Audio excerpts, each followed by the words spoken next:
गुड़गांव से तकरीबन 50 किलोमीटर दूर एक सुनसान रास्ते पर रामपुर नाम का एक गांव था, जहां पर पीपल और बरगद के पुराने दरख्तों के बीचों बीच एक अजीम पुरानी हवेली थी, जिसे लोग काली हवेली कहते थे। दिन के वक्त भी इसके इर्द गिर्द बहुत अजीब खामोशी और सन्नाटा रहता था, जैसे परिंदे भी इसके गिर्द घूमना पसंद ना करते हों। रात के वक्त तो वह जगह बिल्कुल खामोशी का मंजर पेश करती थी। हवेली कभी रोशन और कभी आबाद नजर आती। कहा जाता है कि कई साल पहले यहाँ पर एक खुशहाल और मोहब्बत करने वाला परिवार रहा करता था। परिवार का सरबराह देव प्रकाश, जिसका नाम एक संजीदा मगर दिल का बहुत नरम इंसान लगता था। इसकी बीवी सोनम, जो बेहद खूबसूरत लंबे स्याह बालों वाली, और इसकी मुस्कुराहट जिसको सब गांव वाले जानते थे। इसकी शराफत और मेहरबानी के लिए भी लोग इसको बहुत पसंद करते थे। और इनके दो बच्चे, 8 साला आरू और 5 साला छोटी मीरा, जिसकी हंसी कभी सवेली के सहन में गूंजती तो कभी रात को इसकी गुनगुनाने की आवाज़ें आती। शाम होते ही सोनम सहन में दिया जलाती, बच्चे दौड़ते हुए इसके गिर्द चक्कर लगाते और देव प्रकाश दूर खड़े मुस्कुराकर उन्हें देखता रहता। एक रात ऐसी रात आई जब आसमान पर बादल बहुत ही ज्यादा धुंधला गए, गैर मामूली तौर पर सयाह हो गए और हवा में अजीब सी घुटन होने लगी। इस हवेली की तकदीर शायद बदल गई। पड़ोसियों ने क्या देखा? रात को अचानक हवेली के अंदर से चीखने की आवाजें आने लगी, जैसे सब मदद के लिए पुकार रहे हों। लेकिन उनकी चीखें इस कदर ज्यादा थीं कि खौफ के मारे कोई भी करीब जाने की हिम्मत ना कर सका। सुबह जब गांव के कुछ लोग इकट्ठे हुए तो दरवाजे तक पहुंचे तो दरवाज़ा भी खुला देखा। अंदर हर तरफ बिखरी हुई चीज़ें थीं। हवेली में सब सामान टूटा बिखरा था। गिरी हुई तस्वीरें और दीवार पर लगी इस खानदान की तस्वीर, जिसमें सब मुस्कुरा रहे थे, लेकिन अब ये टूट चुकी थी।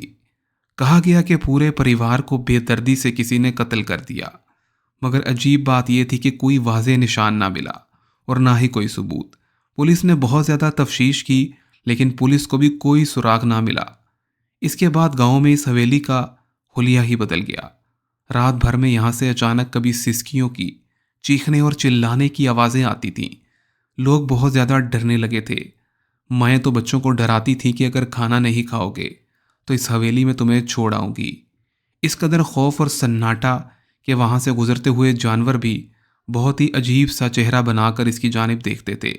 ऐसे महसूस होने लगा कि शायद हवेली में रहने वाले तो मर गए हैं, लेकिन इसमें किसी भूत और जिन्नात का साया है। और वो भूत और जिन्नात कोई और नहीं थे, इस हवेली में रहने वाला यही खानदान। कभी इस आदमी की बेटी किसी को नजर आती तो कभी वही सोनम, जिसकी आवाज़ किसी को सुनाई देती। ये बात कहते कहते करीबी शहर तक पहुंच गई। वहां पर कॉलेज में पढ़ने वाला एक ग्रुप, जो कि ऐसी तमाम तर कहानियों को सुनने के लिए बेताब थे और वो इनकी छानबीन ज़रूर करते थे, उन्होंने फैसला किया कि वो यहाँ पहुँचेंगे और यहाँ पहुँचकर देखेंगे कि आखिर इस हवेली में क्या हुआ था। दोस्तों, कहा जाता है कि ये तमाम दोस्त, जिनमें किरण, ऋषि, तानिया और सिमर शामिल थे, इन्होंने इस हवेली का राज जानने की कोशिश की। कैमरे, टॉर्च, रिकॉर्डिंग डिवाइसेस और अपने बुलंद हौसले लिए अंधेरी रात को हवेली की तरफ रवाना हो गए। जैसे ही वो टूटी हुई सड़क पार करके मरकजी दरवाजे तक पहुंचे, हवा में अचानक ठंडक पड़ गई। दरवाज़ा जंगालूद था और चिड़चिड़ाती हुई आवाज़ में खुल गया, जैसे बरसों से किसी को इनका इंतज़ार था। अंदर कदम रखते ही इन्हें बहुत ही अजीब सी हवा महसूस हुई और ऐसे लगा जैसे वो अकेले ना हो और इस हवेली में कोई और भी है। इसके बाद फर्श पर लगी हुई मिट्टी, जो कई जगहों पर ऐसे निशानात थे जैसे ताज़ा ताज़ा कोई चल कर वहाँ से गया हो। तानिया ने फिर हंसते हुए कहा, शायद जानवर होंगे, मगर इसकी आवाज़ में बहुत ज़्यादा कपकपाहट थी। वो आहिस्ता आहिस्ता सहन में पहुंचे, जहाँ कभी बच्चों के खेलने की आवाज़ आती थी, तो अचानक उन्हें महसूस हुआ कि शायद कोई गुनगुना रहा है। तभी सब रुक गए। इमरान ने कहा कि शायद हवा की आवाज़ है और कहीं दूर से आ रही हो। और फिर अचानक ऊपर वाली मंजिल से कदमों की धीमी चाप सुनाई देने लगी। वो सीढ़ियाँ चढ़ने लगे। हर कदम के साथ लकड़ी चिरचिराती हुई खामोश आवाज़ आने लगी। ऊपर पहुंचकर उन्होंने एक कमरा देखा, जिसका दरवाज़ा तो बंद था, मगर कई मुकामी कहानियों के मुताबिक ये वही कमरा था जो सोनम और उसके बच्चे जहां पर सोते थे। ऋषि ने फिर हिम्मत करके दरवाज़ा खोलने के लिए हाथ बढ़ाया, मगर इससे पहले ही दरवाज़ा खुद ब खुद आहिस्ता खुल गया, जैसे कमरे में कोई इनको बुला रहा हो।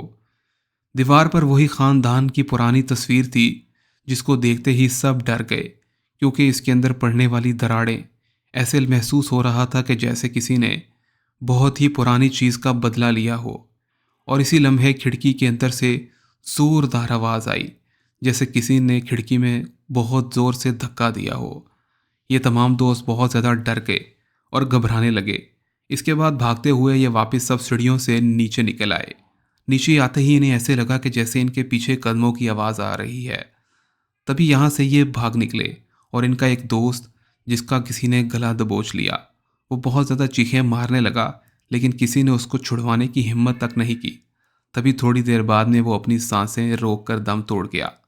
दोस्तों, कहा जाता है कि इसके बाद भी इस पुरानी हवेली की बहुत ज़्यादा छानबीन की गई, लेकिन आज तक किसी को इसका सुराग ना मिल सका।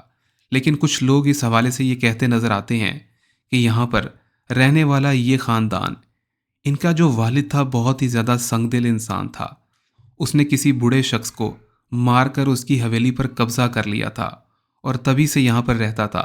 कहा जाता है कि शायद उस बूढ़े शख्स की रूह आज बदला लेने के लिए इस पूरे परिवार को ख़त्म कर चुकी है, और अब जो भी यहाँ पर आता है जिंदा लौट कर वापस नहीं जाता।